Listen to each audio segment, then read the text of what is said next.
help teens save money. Most teens get money from an allowance, gifts, or their jobs. But where does all this money go? A need is something you must have to stay healthy or to just live in general, such as water, food, shelter, education, or clothes. A want is something you like but don't necessarily need, like video games, shoes, or unhealthy snacks like chips.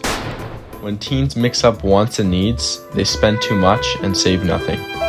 When you start with buying your needs first and limit your wants till later, your money will end up lasting longer. Knowing the difference between the two can help teens make smarter choices and to reach their goals. Needs first, Wants later, save smarter.